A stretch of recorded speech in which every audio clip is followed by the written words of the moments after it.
The Malolos Clark Railway Project is a 53.1-kilometer-long railway line being constructed to connect Malolos, Bulacan, to the Clark Economic Zone and Clark International Airport in central Luzon, the Philippines. The project is part of the North-South Commuter Railway Project, a 163-kilometer suburban network that will connect Clark, Pampanga and Calamba City, Laguna.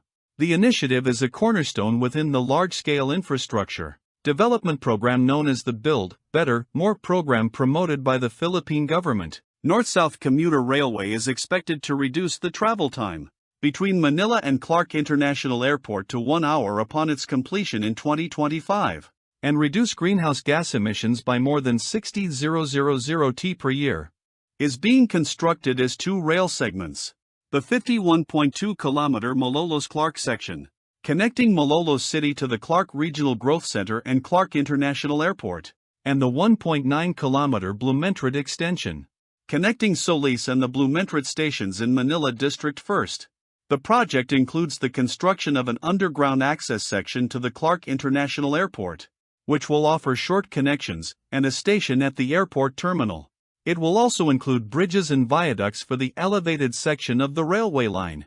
Malolos Clark Railway Project will have a total of 7 elevated stations, featuring 2 separate platforms with a right-of-way width of 60 meters. Stations will feature elevators and escalators for easy passenger movement and automatic fare control systems, including ticket vending machines, gates, fare adjustment machines, data collecting machines and office booking machines. Electric multiple units will run on the new line in 3 categories, including commuter train, express commuter train, and airport limited express train. The maximum speed of the trains will be 160 kilometers per hour. Malolos Clark Railway Project will include a maintenance depot spread across an area of 40 hectares in the Sacobia area near the airport.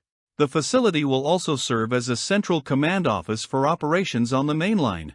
The depot layout will include an operational control center, main workshop, car washing track, and light repair shop, track maintenance base and stabling yard. An administration building will also be constructed, housing control rooms, offices, kitchens, toilets, and a workshop. The total estimated cost of the project is $6.1 billion. Malolos Clark Railway Project will serve approximately 342,000 passengers per day along the Manila-Clark corridor and up to 696,000 passengers to Calamba. It will minimize traffic congestion in and around Metro Manila, as well as reduce air pollution in transport and logistics costs while boosting economic growth. It will create employment for 1,400 people during the operational phase. The North-South Commuter Railway Project involves the building of approximately 110 km of primary track, accommodating 27 new stations. It comprises a 55-kilometer segment in the south, from Tutuban to Calamba in Laguna Province, and a 51-kilometer segment in the north, from Malolos to Clark International Airport in Pampanga Province. The Calamba station will be linked to the PNR South Long Haul Line, which is set for expansion to the southernmost point of Luzon Island, enhancing connectivity between Manila's outskirts and the metropolitan network. Is set to be finalized between 2024 and 2028.